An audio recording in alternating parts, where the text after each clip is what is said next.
बिस्मिल्लाहिर्रहमानिर्रहीम। अस्सलाम वालेकुम नाज़रीन, आप देख रहे हैं प्रोग्राम असल बात में। आपका मेज़बान मोहम्मद अरसलान फ़ारूक। नाज़रीन, खैबर पख्तूनख्वा के अंदर पाकिस्तान तहरीक इंसाफ को बलदियाती इंतखाबात के अंदर जो शिकस्त का सामना करना पड़ा है उसके ऊपर बहुत ज़्यादा तनकीद हो रही है। पाकिस्तान तहरीक इंसाफ के अपने लोग इसको महंगाई से भी तशबीह दे रहे हैं और कुछ लोग इसको मिसमैनेजमेंट कह रहे हैं। उम्मीदवारों के गलत चुनाव की बात की जा रही है। वज़ीर आज़म पाकिस्तान ने भी इसके ऊपर कहा कि उम्मीदवारों के गलत चुनाव की वजह से ये मामला हुआ, हमारी ही गलतियों की वजह से JUIF को वोट पड़ गए। लेकिन JUIF इस अपनी जीत को वो समझती है कि PDM उससे मजबूत हुई है। मरीम नवाज साहिबा ने कहा कि इमरान खान साहब रही से इज्जत इसी में है कि आप इस्तीफा दें और घर चले जाएं। अवाम ने आपके खिलाफ वोट किया है। अब पाकिस्तान तहरीक इंसाफ जो अपनी गलतियां गिनवा रही है, इन गलतियों का अजाला उसने खुद करना था, वो खुद क्यों ना कर सकी? पहले ही अपने आप को बलदियाती इंतखाबात के लिए इस तरह से तैयार क्यों ना किया? उम्मीदवारों को जो टिकट दी गई उस टिकट के मामले के अंदर आपने गलती क्यों की? ये आपकी गलती है। लेकिन इसके साथ साथ बैड गवर्नेंस, महंगाई और मिसमैनेजमेंट और करप्शन, ये तमाम पहलू भी कहीं ना कहीं फैक्टर के तौर पर देखे जा सकते हैं। इसके ऊपर भी आज के प्रोग्राम के अंदर हम बात करेंगे। आसिफ अली जरदारी साहब ने जो स्टेटमेंट दी है वो स्टेटमेंट समझने की कोशिश करेंगे कि उनको कौन हुकूमत संभालने की ऑफर कर रहा है। पाकिस्तान तहरीक इंसाफ को घर भेजने की जो वो बात करते हैं, ये बात आप पब्लिकली कर रहे हैं, जलसे के अंदर कर रहे हैं। डील की बात, डील का मामला तो कुछ और होता है। फवाद चौधरी साहब कहते हैं कि चूंकि इनको डील नहीं मिली इसलिए जलसों के अंदर ये बात कर रहे हैं। इसको भी आज अपने प्रोग्राम के अंदर हम डिस्कस करेंगे। OIC की का जो इजलास हुआ पाकिस्तान के अंदर, ये कितनी बड़ी कामयाबी है, इसके ऊपर भी आज के प्रोग्राम के अंदर बात करेंगे। मेरे साथ प्रोग्राम के पहले हिस्से के अंदर मुजीबुर रहमान शामी साहब मौजूद होंगे। आप सीनियर तजियाकार हैं, सहाफ़ी हैं। आपका बहुत शुक्रिया मुजीबुर रहमान शामी साहब के आपने खुसूसी तौर पर प्रोग्राम के अंदर वक्त दिया। मेरे साथ सेकंड हाफ के अंदर कमरुज़्ज़मान कायरा साहब होंगे, पाकिस्तान पीपल्स पार्टी के सीनियर रहनुमा है। और मेरे साथ तीसरी ब्रेक के अंदर बैरिस्टर सैफ साहब होंगे जो कि तर्जुमान है पाकिस्तान तहरीक इंसाफ के जो KPK के अंदर हुकूमत है उनके तर्जुमान है। मैं बहुत मशकूर हूँ मुजीबुर रहमान शामी साहब का। सर, आपने खुसूसी तौर पर वक्त दिया। सर, मैं आपसे जानना चाहूँगा कि KPK के अंदर बलदियाती इलेक्शन में जो पाकिस्तान तहरीक इंसाफ को शिकस्त हुई है, सर इसकी आप रीजंस क्या देखते हैं? जबकि वज़ीर आज़म पाकिस्तान ने तो उम्मीदवारों के चुनाव को इसकी रीजन करार दिया और दीगर तहरीक इंसाफ के लोगों ने कहीं पर महंगाई को रीजन करार दिया और कहीं पर आपस की लड़ाइयों को इसकी रीजन करार दिया।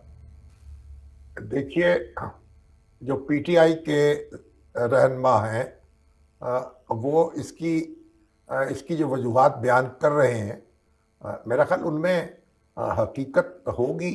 यानी महंगाई भी लोगों को नाराज़ कर रही है और PTI के अंदर एक खलफशार भी मौजूद है, डिसिप्लिन की खिलाफ वर्जी भी हुई है और बहैसियत मजमूई जो है PTI की परफॉर्मेंस ऐसी है कि लोग उससे नाराज़ हैं और इस नाराज़गी का इजहार उन्होंने इलेक्शन में कर दिया है। अब ये जो बलदियाती इंतखाबात थे, पहली बार तहसील की सतह पर यानी बराह रास्त इंतखाबात हुए हैं जी। इससे पहले तहसील चेयरमैन जो है उसके इंतखाब के लिए इस तरह की कार्रवाई नहीं हुई जी। तो ये जो कानून है उसकी तो तारीफ की जानी चाहिए कि लोगों ने इतनी बड़ी तादाद में बराह रास्त वोट दिए हैं मेयर्स के इंतखाबात के लिए और तहसील चेयरमैनों के इंतखाबात के लिए। तो बहरहाल PTI को सेटबैक हुआ है और ये हार जीत जो है ये जमहूरियत का हिस्सा है। लोगों को हक हासिल है कि आज किसी को पसंद करें तो कल उसको नापसंद कर दें, आज नापसंद करें तो कल पसंद कर दें। कि जमहूरियत में तो ये मौरूसियत तो होती नहीं है कि एक के साथ आप जुड़ गए तो फिर आपने उसी के साथ जुड़े रहना है। तो PTI जो है उसने 2 बार हुकूमत बनाई है KPK में और KPK की रवायत ये रही है कि एक बार जो हुकूमत बन जाती है दूसरे इंतखाबात में उसकी छुट्टी हो जाती है। बिल्कुल ऐसे ही है। लेकिन PTI ने पहली हुकूमत कायम की और 5 साल के बाद दोबारा इंतखाबात हुए तो दो तिहाई अक्सरियत हासिल की सूबाई असम्बली में। और बड़ी बेहतर परफॉर्मेंस का मुजाहरा किया। बिल्कुल ऐसे ही। लेकिन अब उसकी कारकर्दगी जो है उसके दावों के मुताबिक नहीं रही, तो लोगों ने अपनी नाराजगी का इजहार कर दिया है और अपनी राय दे दी है। सर पीटीआई के लोगों को इस पर गौर करना चाहिए। बिल्कुल ठीक है सर, लेकिन सर इसमें एक और पहलू भी है कि मौलाना फजलुर रहमान जो है वो लार्जेस्ट पार्टी के तौर पर उभर कर सामने आए हैं। उनको किस वजह से वोट पड़ गया, ये बड़ा अहम है। क्या ऑपोजिशन बेहतर करने पर उनको वोट पड़ा? तहरीक इंसाफ की तो समझ में आता है कि उनको इसलिए वोट नहीं पड़ा, उनकी परफॉर्मेंस ठीक नहीं थी, उम्मीदवारों का चुनाव ठीक नहीं था। लेकिन मौलाना फजलुर रहमान सेकंड चॉइस बनकर वहां पर आए, और क्या उसकी रीजन बेहतर ऑपोजिशन का किरदार है सर? देखिए, मौलाना फजलुर रहमान या जमीयत उलमा इस्लाम वो इस खैबर पख्तूनख्वा के लिए अजनबी नहीं है। यहाँ मौलाना मुफ्ती महमूद जो हैं वो वजीर आला रह चुके हैं, जो मौलाना फजलुर रहमान के वालिद थे, और उन्हीं ने भुट्टो साहब के खिलाफ जो तहरीक है पाकिस्तान कौमी इत्तेहाद की, उसको लीड किया था। तो उनकी उन्होंने यानी ANP के साथ उस वक्त कोलिशन कायम की थी। तो JUI की जड़ें जो हैं बहुत गहरी हैं, KPK में भी और बलूचिस्तान में भी। और 2013 के इंतखाबात में भी मौलाना फजलुर रहमान हुकूमत बनाने की पोजीशन में थे। जी बिल्कुल ऐसे। उनका ख्याल था अगर मुस्लिम लीग नून उनकी हमायत करती तो वो आजाद उम्मीदवार जो थे उनको शामिल अट्रैक्ट कर सकते थे। जी। लेकिन उस वक्त मुस्लिम लीग नून ने और नवाज शरीफ साहब ने ये मुनासिब समझा कि ये मौका PTI को मिलना चाहिए। बिल्कुल ठीक। और वो मैदान में नहीं उतरे। तो मौलाना ने उस वक्त भी इस पर गुस्से का इजहार किया था। जी। तो PTI को उस वक्त जो हुकूमत बनाने से रोका जा सकता था कि उसके पास वाज़े मेजॉरिटी नहीं थी। जी। आजाद उम्मीदवार मिला के उसने अपनी मेजॉरिटी बनाई थी। जी बिल्कुल ऐसे ही। तो मौलाना फजलुर रहमान, फिर दूसरी बात यह भी है कि इस वक्त मौलाना फजलुर रहमान अपोजिशन के सबसे बड़े लीडर के तौर पर सामने आए हैं और उन्होंने पहले दिन से मोर्चा लगाया है PTI के खिलाफ। तो इसलिए फिर रद्द अमल जो है उसका फायदा उनको हुआ। सर JUI वाले कह रहे हैं कि इससे PDM मजबूत हुई है। सर एक क्या इसको एक बुनियाद बनाया जा सकता है, क्योंकि PDM के प्लेटफॉर्म से ये ओपोजिशन कर रहे थे और रियल ओपोजिशन का किरदार JUIF ही कर रही थी, तो PDM फैक्टर भी कहीं ना कहीं एग्जिस्ट करता है। PDM फैक्टर के अंदर पीपल्स पार्टी और ANP ने उस तरह से रिस्पॉन्ड नहीं किया, तो उनको वहां पर भी उस तरह से सीटें नहीं मिल सकी। देखिए, JUI ने मुस्लिम लीग नून के साथ मिलकर इलेक्शन लड़ा है। जी बिल्कुल कई नशिस्तों पर। और जो पेशावर शहर का जो मेयर का इलेक्शन है उसके लिए तो बाकायदा मुआहिदा किया गया अमीर मुकाम के साथ और उसकी अनाउंसमेंट भी कर दी गई थी। तो यहाँ तो एक जो इत्तेहादी के तौर पर दोनों जमातें जो है वो काम कर रही थी। और PDM, ये वाज़ेह हुआ इससे कि PDM जो है वो एक कौमी एक जमात के तौर पर या कौमी कोलिशन के तौर पर वो उभरी है। और जहां मुस्लिम लीग नून का मजबूत हल्का है पंजाब में, तो इसी तरीके से JUI ने साबित किया है कि उसका मजबूत हल्का है KPK में। और सिंध के अंदर भी JUI जो है वो ये अहलियत रखती है कि देही सिंध में पीपल्स पार्टी को चैलेंज कर सके। तो अब एक PDM जो है मेरा ख्याल हर सूबे में एक इलेक्शन लड़ सकेगी और हर सूबे में वो अपनी शख्सियत, अपनी हैसियत को मनवा सकेगी। सर क्या ये 8 से 8 जमातें जो हैं वो आइंदा जाकर कोई इंतखाबी इत्तेहाद भी कर सकती हैं पंजाब के अंदर, जिस तरह से बल्दियाती इलेक्शन आ रहे हैं? नहीं, बल्दियाती इलेक्शन में तो पता नहीं इत्तेहाद होता कि नहीं होता, लेकिन कौमी असम्बली में और सूबाई असम्बलियों में ये इत्तेहाद हो सकता है। और PDM जो है एक इंतखाबी इत्तेहाद के तौर पर इलेक्शन में हिस्सा ले सकती है। इसकी तरफ वाज़ेह इशारे देते रहे हैं मुस्लिम लीग नून के रहनुमा भी और दूसरी जमातों के रहनुमा भी कि पीपल्स पार्टी और ANP के रुखसत होने के बाद अब कोई ऐसी रुकावट नहीं रही और ये सब जमातें इकट्ठे होकर इलेक्शन में हिस्सा ले सकती हैं। लेकिन सर ये फवाद चौधरी साहब ने जमीयत उलमा इस्लाम पे की जीत को एक और रंग दिया है। उनकी स्टेटमेंट आई है कि जी ये शायद शिद्दत पसंद हैं और अवाम ने शिद्दत पसंदों को मुंतखब कर दिया है, और फिर TLP की भी उन्होंने बात की। तो सर इतने बड़े वोट बैंक जिनको वोट पड़ा हो, इतनी बड़ी जमात हो, उसका तशख्खुस हो, उसको शिद्दत पसंद कहना, ये कितनी गैर जिम्मेदार स्टेटमेंट आपके नजदीक? देखिए, फवाद चौधरी साहब तो बादशाह आदमी है, जो भी कह सकते हैं, जो उनके मुंह में आता है वो बाज़-औक़ात कह देते हैं सोचे समझे बगैर। देखिए, मौलाना मुफ्ती महमूद जो हैं, वो तो उन लोगों में से हैं जिन्होंने 1973 का आइन जो है उस पर दस्तखत किए थे, उसकी तश्कील में उनका बुनियादी किरदार था। तो ये कहना कि और जेयूआई जो है इससे पहले हुकूमत बना चुकी खैबर पख्तूनख्वा की वजारत आला उसके पास रही, मौलाना मुफ्ती महमूद साहब उसके सरबराह रहे, फिर अकरम दुर्रानी साहब जो हैं उन्होंने यानी मुत्तहिदा मजलिस अमल के नुमाइंदे के तौर पर एक सूबाई वजारत को लीड किया। फिर बलोचिस्तान में भी और मरकजी हुकूमत में भी जेयूआई शरीक रही है। तो जेयूआई जो है उसको तो एक जमहूरी जमात है और उसका एक जमहूरी कैरेक्टर है और बड़ी शिद्दत के साथ वो दस्तूरी अमल के और दस्तूर के साथ खड़ी रही है। तो उसके बारे में इस तरह की पत्ती कसना जो है ये तो एक बहुत ही एक बच्चेगाना बात है। मेरा ख्याल है कि उनसे चूक हो गई है लफ्जों के इंतखाब में, कोई अच्छा मुजाहरा नहीं किया उन्होंने अपनी डिक्शन का। सर मरियम नवाज साहिबा फरमा रही हैं कि इमरान खान साहब के लिए मशवरा है कि वो अपनी रही सही इज्जत को बचाएं और इक़्तिदार से अलग हो जाएं। सर आप समझते हैं कि पीटीआई के लिए इतने बुरे दिन आ चुके हैं? उन्होंने मिसाल दी खानेवाल की, उन्होंने मिसाल दी लाहौर के हल्के की, उन्होंने बल्दियाती इंतखाबात की मिसाल दी।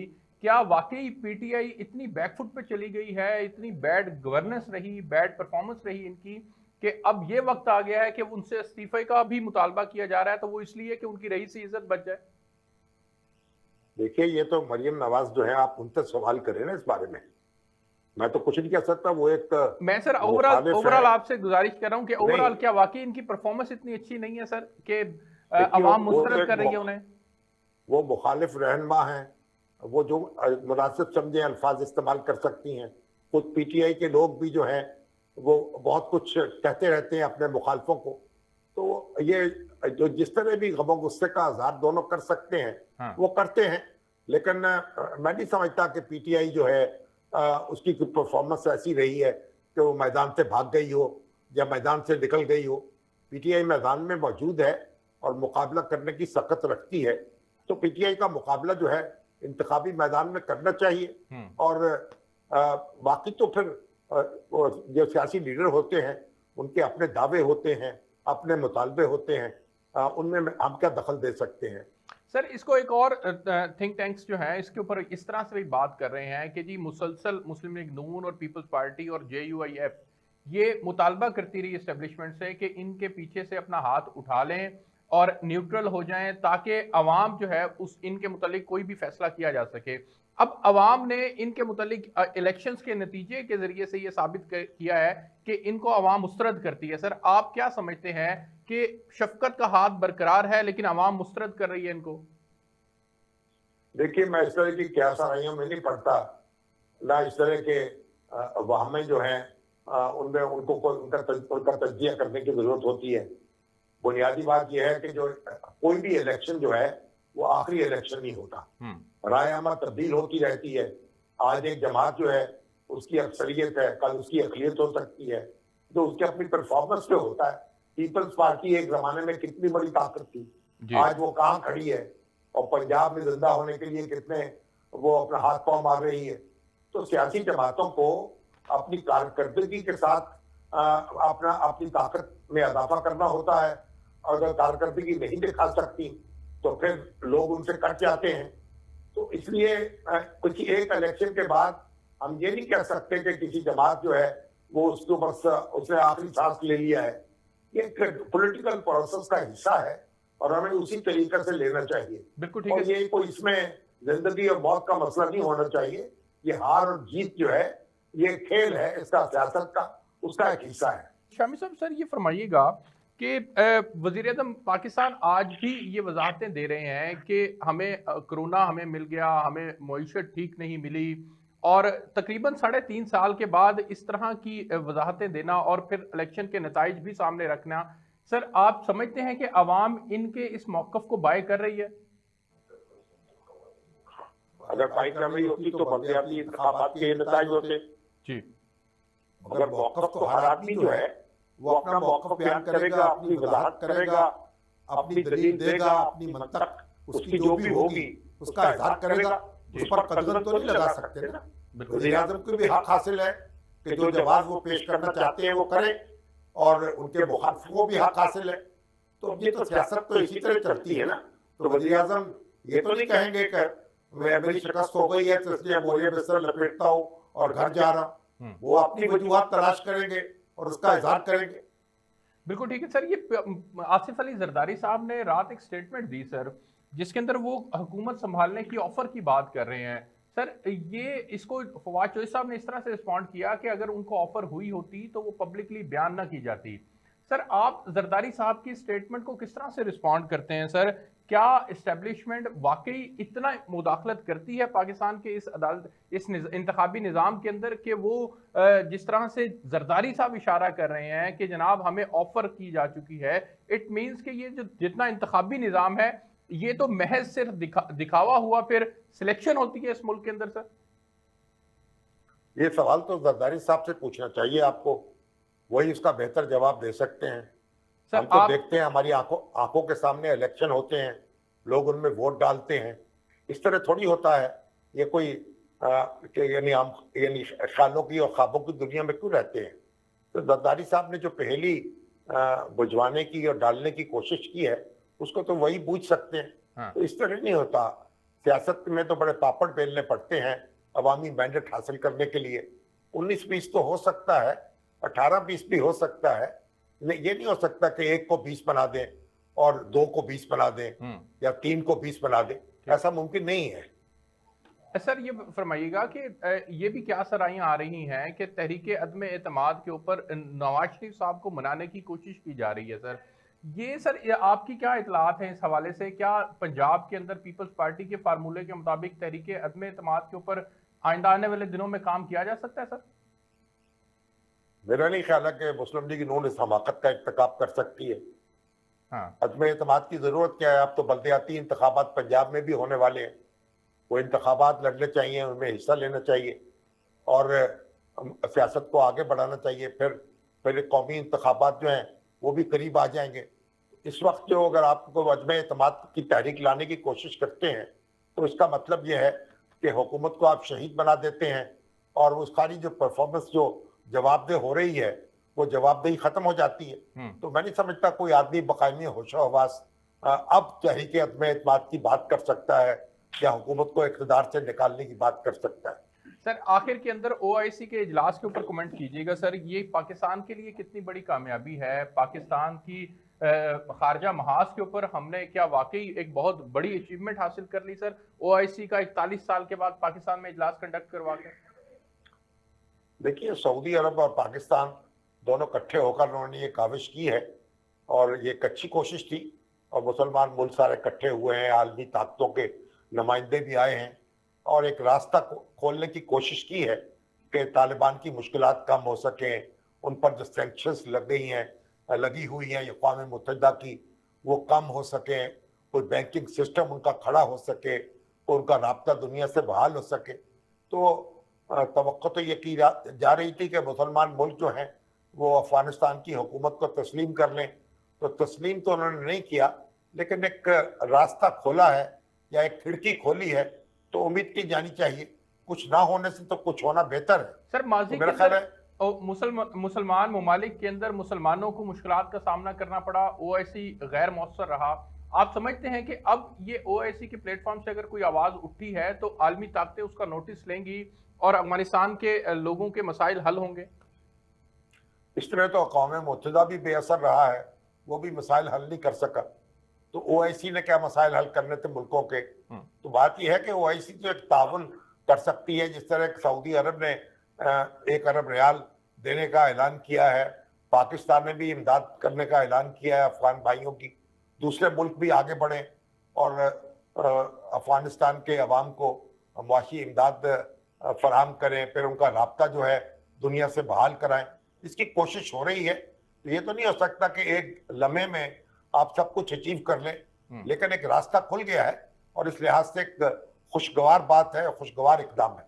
सर बहुत शुक्रिया आपका, आपके खुसूसी वक्त के लिए। नाज़रीन मुझे एक ब्रेक पे जाना है, मैं ब्रेक से वापस आता हूं तो फिर कुछ और इश्यूज हैं उन पर बात करेंगे मेरे साथ। जी वेलकम बैक नाज़रीन, मेरे साथ इस वक्त मौजूद हैं कमरुज़्ज़मान कायरा साहब, पाकिस्तान पीपल्स पार्टी के सीनियर रहनुमा हैं। कायरा साहब से जानने की कोशिश करेंगे कि तहरीक इंसाफ की हुकूमत को घर भेजने और उनको हुकूमत की ऑफर करने के मामले में जो जरदारी साहब ने पब्लिकली बात की है, इसके ऊपर फवाद साहब कहते हैं कि इनकी डील नहीं हुई, इसलिए ये पब्लिक के अंदर बात कर रहे हैं। इसको समझने की कोशिश करेंगे कि कायरा साहब इसको किस तरह से रिस्पॉन्ड करते हैं। क्या इस मुल्क के अंदर तमाम इंतखाबात सिर्फ दिखलावे की होते हैं और सिलेक्शन होती है? इस मुल्क के अंदर इस्टेब्लिशमेंट का इतना गहरा किरदार है, ये कहना चाह रहे हैं जरदारी साहब। और पाकिस्तान पीपल्स पार्टी की KPK के अंदर जो परफॉर्मेंस है उसके ऊपर भी बात करेंगे। कायरा साहब बहुत शुक्रिया आपका प्रोग्राम के अंदर वक्त देने के लिए। सर KPK के अंदर पाकिस्तान तहरीक इंसाफ को शिकस्त हुई है सर, उन्होंने अपनी रीजंस ये कैलकुलेट की हैं कि हमने उम्मीदवारों का सही चुनाव नहीं किया, उन्होंने ये रीजंस कैलकुलेट किए हैं कि महंगाई थी और दीगर इश्यूज थे। सर आप क्या समझते हैं कि पाकिस्तान तहरीक इंसाफ को शिकस्त क्यों हुई है और पाकिस्तान पीपल्स पार्टी भी इतना अच्छा मार्जिन नहीं ले सकी? सर उसकी भी क्या रीजन है? देखिए, पहले गुजारिश ये है कि तहरीक इंसाफ के खिलाफ लोगों ने वोट दिया है, उनकी परफॉर्मेंस के खिलाफ दिया है। अब वो क्या कहें इस मामले को? वो कह तो नहीं सकते कि लोगों ने हमें रिजेक्ट किया है। जमात तो यही कहती रहेगी कि हमारा इशू बुनियादी तौर पे ये था कि हमने लोगों को टिकट, अच्छे लोगों को नहीं दिया। तो किसने कहा था कि टिकट देने थे? टिकट तो उनकी अपनी जमात ने दिए। तो क्या किसी के खिलाफ उन्होंने कोई एक्शन भी किया है? बात यह है कि पाकिस्तान के लोग इस वक्त की परफॉर्मेंस को तस्लीम नहीं कर रहे। उन्होंने बिल्कुल वाजे कर दिया है लोगों ने कि PTI की जो कारकर्दगी है वो नाकाबिले बर्दाश्त है और इसको अब जाना चाहिए। सबसे ज्यादा PTI अपना जो घर गिनती थी वो KP को, और KP में उनकी काफी कोशिशें भी रही। उन्होंने काफी 8 साल 8.5 साल हो गए उनको वहां पे काम करते हुए भी, लेकिन आज सूरत हाल ये है कि लोग उनसे तंग हैं। और अगर KP में उनका ये हाल है तो बाकी जगहों पे क्या होगा इंशाल्लाह अगले इलेक्शन में पता चलेगा। पाकिस्तान पीपल्स पार्टी की कारकर्दगी से KPK में आप मुतमईन हैं? नहीं, हम बिल्कुल मुतमईन नहीं हैं, लेकिन पहली बात तो ये है कि KP में या किसी भी जगह पे हुक्मरान जमात का जो बुखार था ये उतरना जरूरी था। अब उसके बाद चीजें सेटल होंगी और हमारे जो नाराज कारकुन थे वो हमारी तरफ वापस आएंगे। हमें बड़ी मेहनत की जरूरत है। बिलाशुबा पीपल्स पार्टी की कारकर्दगी कभी भी मैं ये नहीं कह सकता कि वो काबिल इत्मीनान है। साइजेबल वोट लिए हैं पीपल्स पार्टी ने, लेकिन सक्सेस बैलेंस होनी चाहिए थी।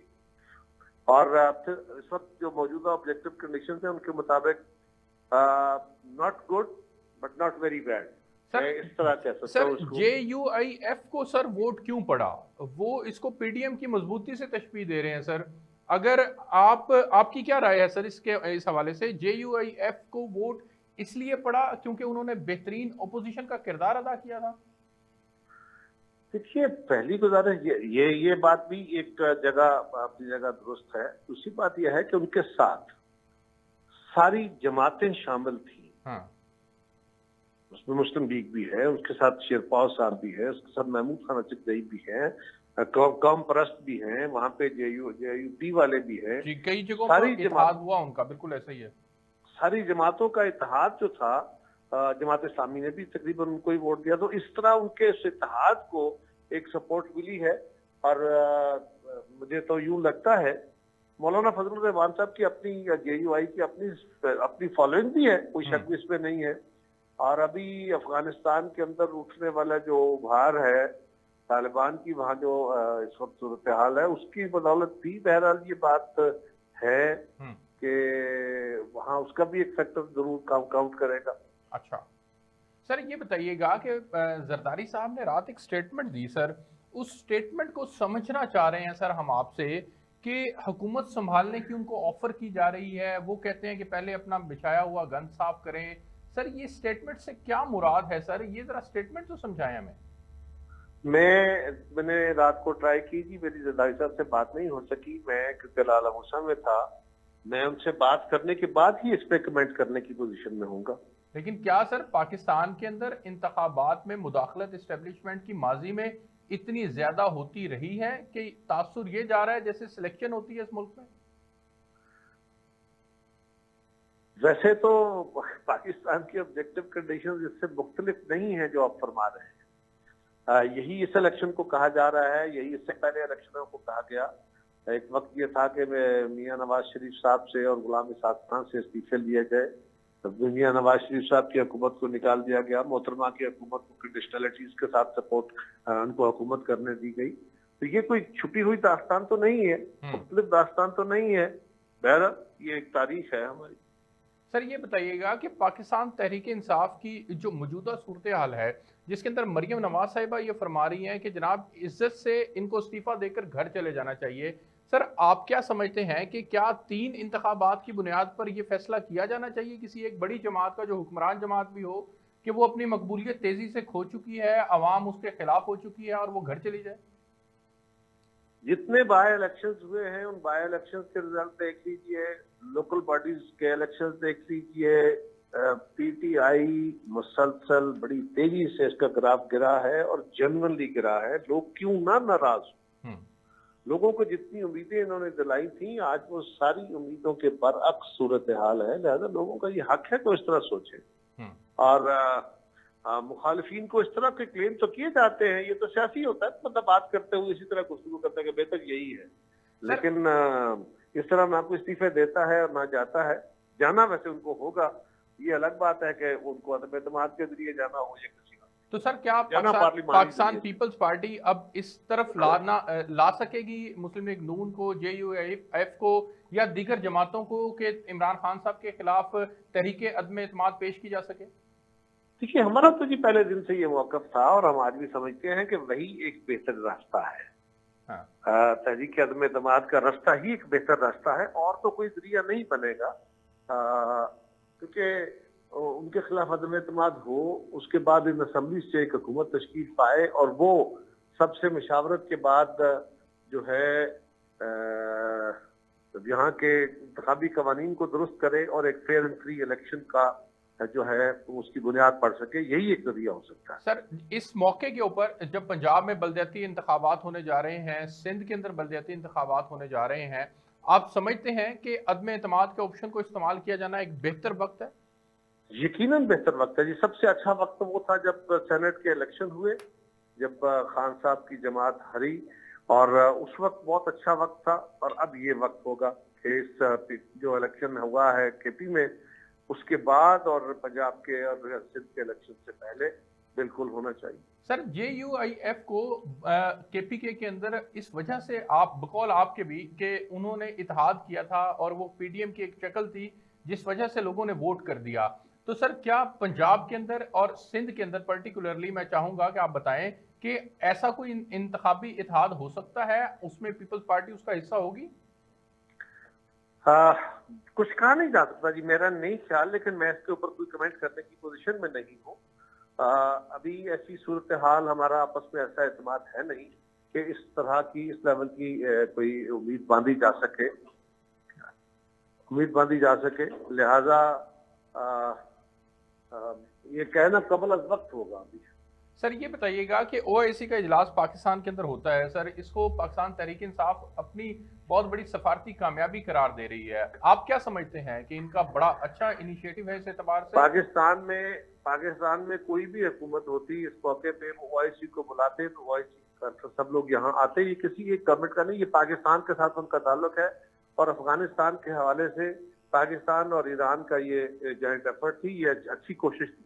कारिया साहब बहुत शुक्रिया, आपने खुसूसी तौर पर हमें वक्त दिया। नाज़रीन मुझे अब ब्रेक पे जाना है और अब ब्रेक से मैं वापस आता हूँ तो फिर कुछ और अहम इश्यूज हैं जिनके ऊपर खुसूसी तौर पर प्रोग्राम के अंदर बात करेंगे, मेरे साथ रहिएगा जी। वेलकम बैक नाज़रीन, मेरे साथ इस वक्त मौजूद हैं बैरिस्टर सैफ साहब, पाकिस्तान तहरीक इंसाफ के सीनियर रहनुमा। सर बहुत शुक्रिया आपका प्रोग्राम के अंदर ज्वाइन करने के लिए। सर KPK के बलदियाती इंतखाबात के ऊपर बात हो रही है, सर रीजंस ढूंढने की कोशिश की जा रही है। वज़ीर-ए-आज़म पाकिस्तान ने भी कुछ वजूहात बयान की और दीगर वज़रा ने भी बयानात दिए। सर आप क्या समझते हैं तहरीक इंसाफ को क्यों शिकस्त हुई है? सर देखिए, पहले तो मुझे जरा इजाजत दें कि मैं आपने जो इस्तिलाह शिकस्त की इस्तेमाल की है, इसको मैं जरा इस पे एतराज करूं।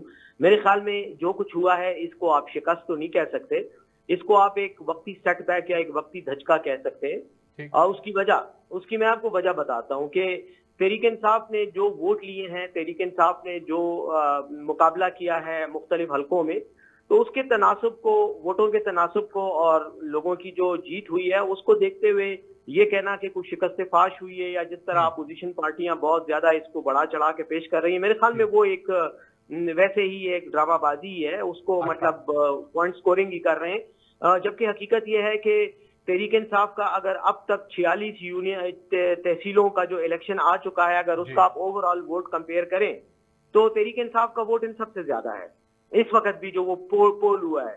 इसलिए सर और अगर ओवरऑल आपको जो वोट पड़े हैं उनकी फिगर उठा के देखें तो वो एग्जैक्ट फिगर मेरे सामने है इस वक्त 2,36,000 वोट पड़ा है सर आपको, जबकि JUIF को 5,45,000 वोट पड़ा है सर। देखें, पहली बात अभी तक तो एक तो वो नहीं आया, क्या नाम है, फाइनल रिजल्ट है, मैंने आपको सिर्फ जी वो अभी आ रहे हैं, बिल्कुल अभी वो नहीं आए, ये रफ फिगर है, अभी नहीं आए। दूसरी बात यह है कि जो हमारे पास जो अपनी फिगर्स हैं, बहरहाल उस पे फिर हम कर लेंगे, इलेक्शन कमीशन का रिजल्ट भी सामने आ जाएगा। इस वक्त जो सिचुएशन है, हमारी अपनी जो एनालिसिस है और जो हमने अपनी फिगर्स बनाए हैं उसके मुताबिक तकरीबन कोई 7,72,000 वोट जो है वो टोटल पूरे सूबे की मैं बात कर रहा हूँ, ये JUI के हैं, और तकरीबन 7,97,000 प्लस जो हैं ये हमारे हैं, PTI के हैं। ठीक है, लेकिन इसमें कोई शक नहीं है कि ये फिगर वेरी हो सकती है, ऊपर नीचे हो सकती है, क्योंकि अभी कई हलकों का इलेक्शन का रिजल्ट आना बाकी है। बहरहाल कहने का मेरा मकसद ये है कि हमें ओवरऑल जो वोट पड़ा है उससे नजर आता है कि हमारा वर्कर या हमारे जो सपोर्ट है वो अभी भी मौजूद है। हाँ, अलबत्ता उसमें यकीनन एक धचका लगा है, और उसकी वजह क्या है मैं उस पर भी आपको आता हूँ। और धचका इसलिए लगा है कि हमारे वोट जो हैं वो डिवाइड हुआ है, या हमें अपना वोट मुकम्मल तौर पर मिला नहीं, और उसकी बुनियादी वजह यह है कि हमारे अपने ही लोग पार्टी में टिकटों की तकसीम पर इख्तिलाफात का और शिकार थे, तहफ़्फ़ुज़ात थे, और कुछ लोगों की नाराजगियां थी। तो वो लोग पार्टी ही के उम्मीदवारों के खिलाफ इलेक्शन भी लड़े, और कुछ ने जो इलेक्शन नहीं लड़े उन्होंने कैंपेन में हिस्सा नहीं लिया, और उन्होंने जो है वो सपोर्ट नहीं की जो करनी चाहिए। बैरिस्टर साहब, इस मौके के ऊपर जब आप तकरीबन तमाम ज़िमनी इंतखाबात में शिकस्त आपको मिली, इस मौके के ऊपर कम से कम स्ट्रेटेजी तो बेहतर बनाते, ये तो काम आपकी जमात ने करना था ना सर। अगर आप वहां पर स्ट्रेटेजी बनाते प्रॉपर तो मैदान में उतरते तो ये शिकस्त ना होती जिसको वजह आप करार दे रहे हैं। नहीं, लेकिन मुझे ये नहीं समझ आई, आपने कहा तमाम ज़िमनी इंतखाबात में हमें शिकस्त हुई, तकरीबन तमाम में हुई सवाए डस्का के सर, लाहौर जो सियालकोट, नहीं, एक सेकंड देखें, सियालकोट के पंजाब की वजाहत मैं नहीं दे सकूंगा क्योंकि मेरा पंजाब की जिम्मेदारी नहीं है, वो पंजाब के लोग बेहतर उसकी डायनामिक्स को समझते हैं, बेहतर है कि उस पर वो कमेंट। मैं तो KP की बात कर रहा हूँ, मैं KP का इत्तलाआत का जिम्मेदार हूँ, और इसलिए मैं इत्तलाआत ही के हवाले से KP की बात करूंगा। यहाँ पर तो ऐसी कोई सिचुएशन नहीं आई, पहली बात। दूसरी बात यह है कि जहां तक ताल्लुक है इसका इंतखाबात में अपने लोगों के वोट डिवाइड होने का, मैं इसकी आपको एक मिसाल देता हूँ। KP का जो बहुत बड़ा चढ़ा के जिस इलेक्शन को पेश किया जा रहा है पिशावर सिटी का, जिससे JUI के उम्मीदवार जीते हैं, देखिए अगर आप इनके वोटों को देखें तकरीबन 62,000 वोट इनके अपने हैं, ठीक है, जो इनको पड़े हैं। 50,000 प्लस तकरीबन 50,500 वोट हमें मिले हैं, बिल्कुल ऐसे ही, और इसमें तकरीबन 9,000 के करीब हमारे अपने वोट मुस्तरद हुए, मुस्तरद शुदा या जाया। अच्छा, वो क्यों हुए? उनमें से मेजॉरिटी जो वोट हैं वो है जिसमें PTI के अपने वर्करों ने, वोटरों ने वोट तो दिया है लेकिन वोट को खराब किया है एहतजाज रिकॉर्ड करने के लिए। कई वोट ऐसे हैं सोशल मीडिया पे तो इस वक्त भरपूर अंदाज में ये सारी चीजें मौजूद हैं कि वोट जो है वो उन पर ठप्पा लगाने की बजाय बैट के निशान पे किसी ने इमरान खान जिंदाबाद लिख दी है, किसी ने PTI लिख दी है, और उसकी वजह से वोट जाया हो गया। पहली बात हमारी असेसमेंट ये है। अच्छा, उसके साथ साथ हाँ एक और नुकता कि हमारे अपने साबिक जो जिम्मेदार थे पार्टी के, वो इलेक्शन में उन्होंने हिस्सा लिया, और इसी शहर से उन्होंने इलेक्शन में हिस्सा लेके हजारों वोट उनकी तरफ गए।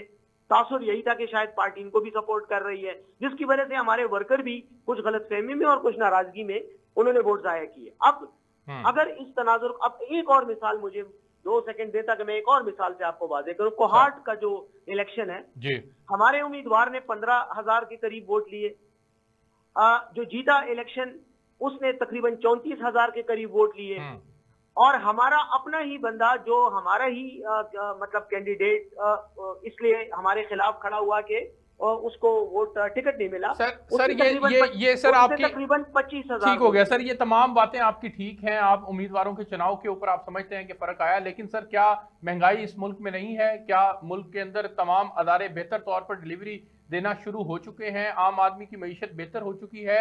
ये मसाइल भी तो हैं, ये फैक्टर भी तो है सर। मैं इस बात से बिल्कुल इनकार नहीं करूंगा कि महंगाई है, महंगाई भी है, सब कुछ है, लेकिन जहां तक हुकूमती इक़दामात का ताल्लुक है तो उनके लिए महंगाई ही की तनाजुर में हुकूमत ने 2 या 3 बड़े प्रोग्राम लॉन्च किए हैं, जिसमें एक आपको पता है इंसाफ सेहत कार्ड है, क्योंकि सेहत की भी मसाइल हैं। अच्छा, इंसाफ जो एहसास राशन प्रोग्राम है वो लॉन्च किया, जिसमें लोगों को अशिया खुर्दनोश मुनासिब कीमतों पर और रियायती कीमतों पर मिल रही है। इसी वजह से ये रिलीफ के प्लान लॉन्च हुए कि लोगों को रिलीफ मिल सके। बिल्कुल ठीक है सर। आखिर के अंदर सर एक कमेंट कर दीजिएगा। मरियम नवाज साहिबा ने फरमाया है कि रही सही इज्जत बचाएं, इस्तीफा दें, घर चले जाएं। आपके खिलाफ आवाम ने रेफरेंडम किया है सर, आवाम ने आपके खिलाफ वोट किया है। मरियम नवाज साहिबा की स्टेटमेंट को किस तरह से रिस्पॉन्ड करेंगे सर? मेरे ख्याल में ये जिसको कहते हैं ना कि ख्वाब देखना और अपनी ख्वाहिशात को जो है वो नारों की शक्ल में सामने लाना, ये इतनी स्टेटमेंट है मरियम साहिबा की। ठीक। विद ऑल ड्यू रिस्पेक्ट, मेरा ख्याल ये है कि उनको अपनी जो फ्लैट्स हैं उनके पैसों का हिसाब देना चाहिए। वो एक फिगर है, वो बता दें हमने तो अपने वोट आपके सामने रख दिए। उनको भी चाहिए कि अपने जो असासे हैं उनके बताएं कि ज़राए आमदन क्या थे। बिल्कुल ठीक है। बैरिस्टर साहब, मेरे पास वक्त खत्म हो गया है। मैं आपका बहुत मशहूर हूं कि आपने खुसूसी तौर पर मुझे वक्त दिया। नाज़रीन, प्रोग्राम से मुझे इजाजत दीजिए, आपसे नेक्स्ट वीक मुलाकात होगी। तब तक के लिए अल्लाह हाफिज।